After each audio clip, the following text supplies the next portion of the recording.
From JBS Studios in Greater New York, this is the JBS News Update with Teisha Bader. I'm Teisha Bader with the JBS News Update for Wednesday, July the 31st, 2019. U.S. Senior White House Advisor Jared Kushner arrived in Israel this evening to meet with Prime Minister Benjamin Netanyahu.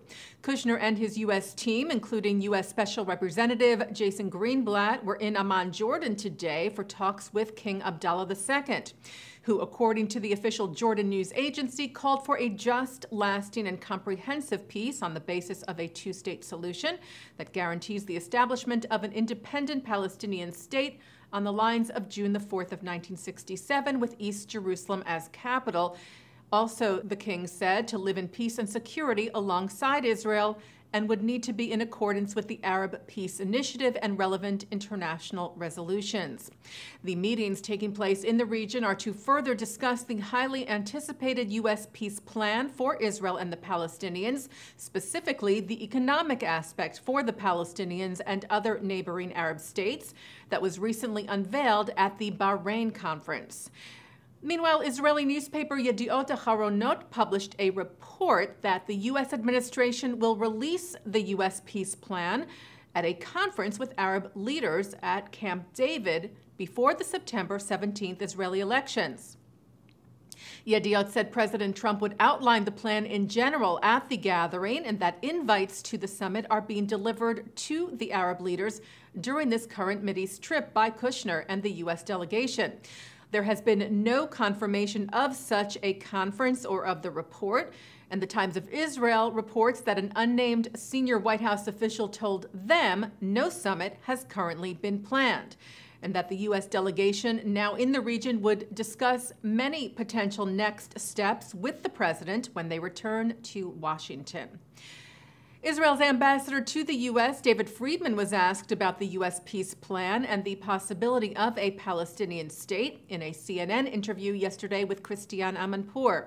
Friedman said the plan proposes Palestinian autonomy and self-governance, but stopped short of endorsing the establishment of a Palestinian state.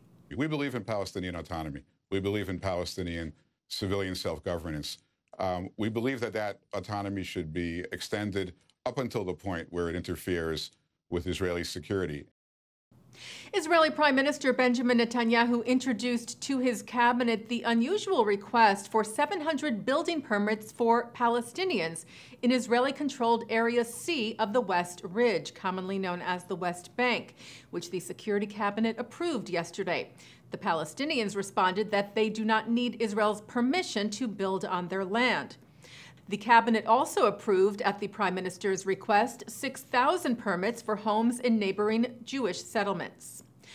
And looking at some political developments in Israel, the far-right Otzma Yehudit party said today that it would run with Noam, an Orthodox Jewish right-wing party known for their anti-LGBT stance.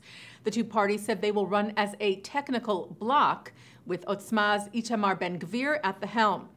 Yisrael Beytenu chair Avigdor Liberman presented his party's slate today and said he wants to see a national unity government between Netanyahu's Likud party and Benny Gantz's Blue and White. Meanwhile, a poll that was released last night by Israel's Channel 12, which was before the Otzma merger was announced, predicts that if the Israeli elections were held today, Likud and Blue and White would tie with 30 seats each, followed by the newly merged United Right, led by Ayelet Shaked, with 12 seats, the Joint Arab List with 11, Liberman's Yisrael Beytenu with 10, United Torah Judaism with 8, Shas with 7, the newly formed Democratic Camp with 7, and the Labor-Gesher merger with 5. Israel's Council for Higher Education has designated approximately $56 million in a joint U.S.-Israel program made up of the National Science Foundation and the United States Israel Binational Science Foundation to promote American-Israeli research. Professor Yaffa Zibershats of the Israeli Council said the United States is the world's research superpower, and its willingness through the NSF to significantly expand American investment in and collaboration with Israeli researchers and institutions demonstrates the strength and quality of Israeli research.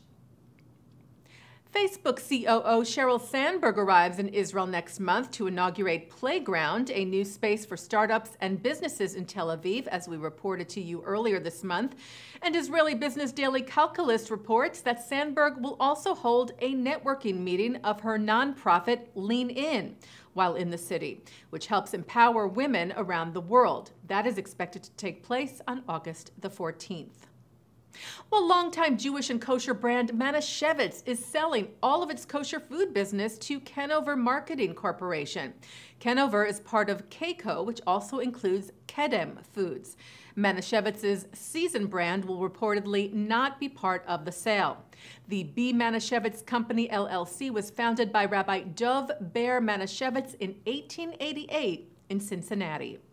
Taking a look now at our programming for tonight on JBS for Wednesday, July the 31st.